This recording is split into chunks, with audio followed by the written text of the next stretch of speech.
Ashama arkafuni akkam nagaa jirtu daawwattoonni channel keenya hundi keessanu baga nagaa dhuftan oduu ajaa'iba waan bareeda tokko isin qabadhee dhufe guyyaa har'aa namoonni afaan English barachuu barbaadan haala salphaa ta'een online irratti teessanii YouTube keessaniin barachuu feetan hundi keessanuu viidiyoo kana like godhaati waliifis ergaa karaa salphaa ta'een English afaan Oromootiin barachuudhaaf jechuudha. jalqaba irratti linki comment jala jalqaba irra ping godhee hidhee jiru jan linki hidhamee jiru jalqaba comment yeroo tweetan linki jiru san gatweetanii subscribe godhaniif ilma Oromoo tokkotu afaan English afaan Oromootiin hiikee seeraan haala itti fayyadama kamtu isin fayyada guutumaan guututti yoo waan kana hordoftan yeroo salphaatti afaan English perfect taatanii haasa'uu dandeettan jechuudha afaan Ingiliffaa. Kanaafuu subscribe godhaa channel linki isaa description box jala jira. comment jalqaba jala yeroo tweetan comment jalqaba jala jira linkiin isaa gattuqa subscribe godhaa afaan Ingiliffaa haala salphaa ta'een karaa garaatiin waan isin fayyadu hedduu jira. Kunoo guutuu viidiyoo isaa dhageeffadhaati walitti deebinaa naayifis akkuma agartan guddatee jira viidiyoo itti aanu kana kan abbaan channelicha barsiisaan Ingiliffaa kan dalage kunoo asumaraan dhageeffadhaa walitti deebinaa.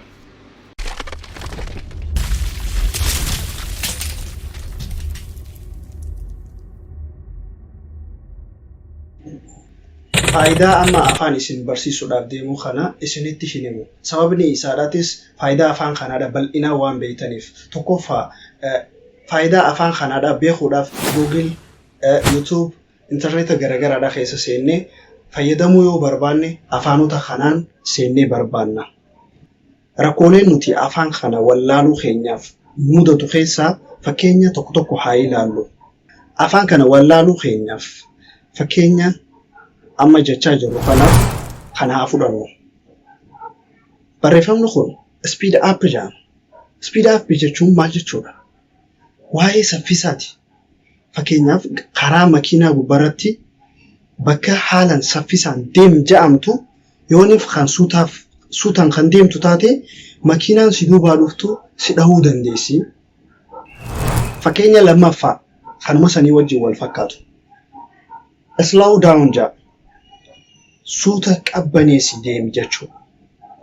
Asirratti yooniif kan qabbaneessitee hin deemne taate ispiidirra yoo kan jirtu taate makiinaa si afoo jirtu ni dhooyta. Takka ammoo kan si duuba jiru sitti seenuu danda'a.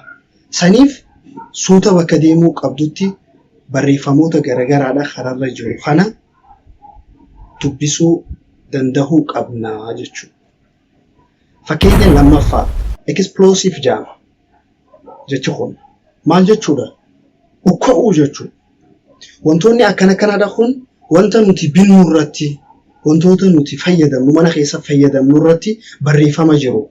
Sababa barreeffama kana wallaalleen wanta kana dheenee ifitti xuyna. Osoo uf eeggannoo hin goone ifitti xuyna. Wanti kuni yeroo san nutti ukkaa. Nu dhukee lubbuu teenyaaf ga'agama keessa nu naqa. Jechootuma kanaa waliin wal fakkaatu. Kan lubbuu namaadhaatiif yookaan lubbuu teenyaaf ga'agama guddaa keessa nu naqu poison jedhama jechuun. Saniif wanti kuni wantoota qaruuraa keessatti yookaan dawaa wantoota garagaraadhaan nuti binnu wajjin wal fakkaata achi keessa namaa gurguramu. Inni kuni summiidha. Wanta kana osoo nuti hin beekne dubbisa isaadhaa osoo hin beekne fuunee gogaa keenya irratti dibachuu mallaa fuula keenya irratti iftuquu mallaa. Dhuguudhaaf dandeenya. Bakka garagaraadha keenya ijoolleen daa'imni dhuftee xuyxee lubbuu ishiidhaa ittiin dhabuudha dandeessi. Saniifuu bakka ijoolleen daa'imoonni jiran irraa wantoota akkanaadha wantoonni irratti barreeffame kana irraa fageessuudha qabna ijoollee irraa. Bakkoota nyaata nyaannu kana gubbarra keenya dhiisuu hin qabnu. Bakka mana bultii keessa bakka ijoolleen daa'imoonni ittiin taphatan irraa wanta kana fageessu yoo danda'ame bakka wantoota ol ka'oo irratti kaa'uudha qabna jechuudha.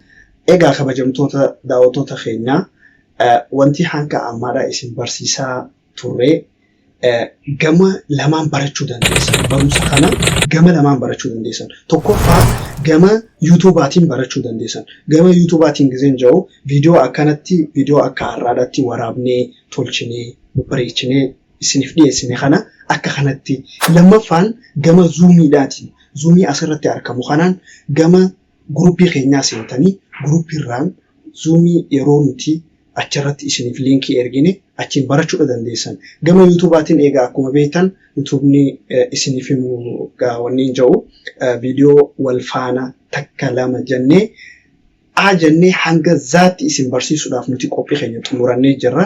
Isinilleen nu bira dhaabbachuudhaaf gama keenya koottaadha isiniin jenna. Osoo adda bahuu keenyaan duratti wantoota lama jajjabaadhaa jira. Tokkoffaa barumsi kun naaf hin galu jettee abdii murachuu hin qabdu kana. No, abbummaan fedhee yoo barumsarraa hin guddatu. Yookaan barumsi kun anaaf hin galu nama guddadheetiin jira. Bakka yaada duubatti hafaa jedhame kana duubatti hambistee barachuudhaaf gama keenya dhufuu qabda. Egaa fakkeenyaaf barumsa nuti kenninu irraa yooniif guyyatti jechoota 5 qofa kan barattu taate baatii takka keessatti meeqa dhufa? Meeqa? 150. Jechoota 150 baatii takka keessa baratte jechuun waggaa tokkotti jechoota meeqa baratti jechuudha? Egaa kabajamtoota keenya wanta hanka ammaa dabarsine kana eessatti argannaa yoo kan jettan taate description as jala jiru kana arkiteen maqaa YouTube kanaadha jala seentee wantoota nuti gadhiifnu hordofuudhaan jechoota hedduu san barachuu dandeessa. Wantoonni siif hin galle tokko tokko yooniif kan jiraatu taate achuma jala maaltu jira? Comment wanta jaamu jira. Commentii goota. Jechoonni nuti amma isin barsiifne kun yooniif kan isinitti tolu taate like godhuudhaan yookaan share godhuudhaan obboleessa kan kee kan YouTube keenya kan hin arkin bira geessee akka innillee baratu yooniif kan barbaaddu taate share gootee isa biraan gahuudha. Egaa kabajamtoota daawwattoota keenya nagayaan turaa hanqa barumsa biraatiin walitti dhufnutti wassalaamu alaikum warahmatullahi wabarakatuh.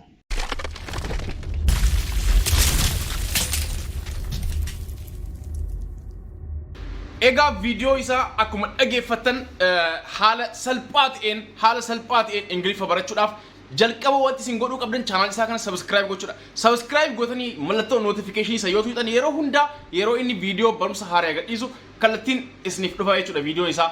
Kanaafuu subscribe gochuu hin irraanfatinaa. Hundi keessanuu viidiyoo kanas like godhaa. Like akka jaalatan beekuudhaaf like godhaa.